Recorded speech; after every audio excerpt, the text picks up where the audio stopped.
केटाले केटीलाई सोध्यो, भागेर बिहे गर्ने कि मागेर बिहे गर्ने? केटीले भने, हामी धेरै गरिब छौँ, मेरो बुवाले बिहेको खर्च धान्न सक्नुहुन्न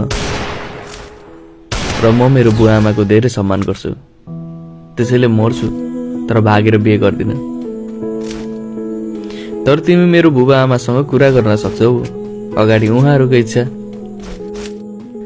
त्यसमा मलाई कुनै समस्या छैन, मलाई दाइजो चाहिएको होइन। तिमी भन्छौ भने म तिम्रो बाबा आमासँग कुरा गर्छु।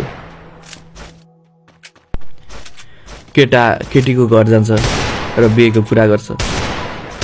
केटीको बुवाले भन्छ, मसँग 1000 रुपियाँ मात्रै छ, यति पैसाले कसरी बिहे गराइदिउँ?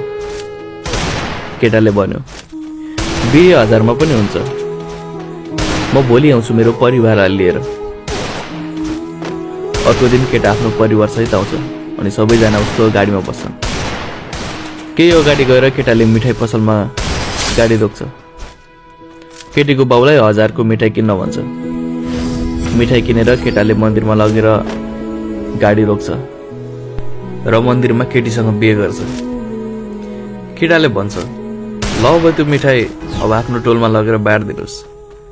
1000 मा बिहे पनि भयो र सबैको मुख पनि मिठो भयो। यस्तो कुरा सुनेर केटीको बाउको आँखा रसाउँछ। तर बिहेको 2 महिनापछि केटाको गाडी दुर्घटनामा मृत्यु हुन्छ। केटी दुर्घटना स्थलमा जान्छ र केटाको लास देखेर बेहोस हुन्छ। पोस्टमार्टम पछि केटाको लास र रगत लाग्यो कपडा घर आउँछ। केटाको काजक्रिया गरिन्छ।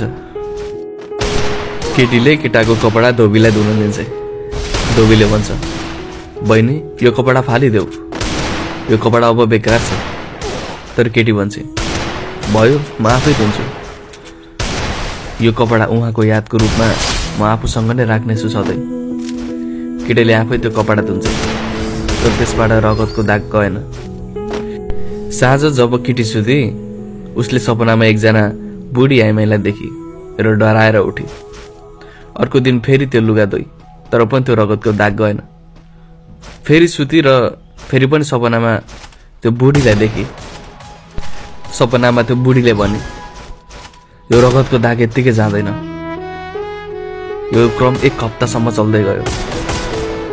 केटीलाई अब सुत्न नै गाह्रो भइसकेको थियो। तर 8औं दिनमा केटीको घरको घन्टी बज्यो। केटीले ढोका खोल्यो र डरले एकदमै जोडले चिच्याए। त्यो सपनामा आउने बुढी उसको अगाडि थिए। बुढीले भने, नडराउ नानी, म जान्दछु कि तिमी त्यो कपडामा भएको रगतको दाग नगएर चिन्तित छौ, तर त्यो दाग यति सजिलै जानेवाला छैन, किनकि तिमीले साबुन नै गलत प्रयोग गरिरहेकी छौ। केटीले उक्त कपडा साबुनले धुँदा रगतको दाग सबै गयो। त्यसकारण जस्तो सुकै दाग हटाउनका लागि पूजा साबुनको प्रयोग गरौँ। सुरुमा मेरो पनि दिमाग खराब भएको थियो जब कसैले मलाई पठाएको थियो। अब अरूको दिमाग खराब गराउने पालो तपाईँको। सेयर गर्न नभुलौ है त।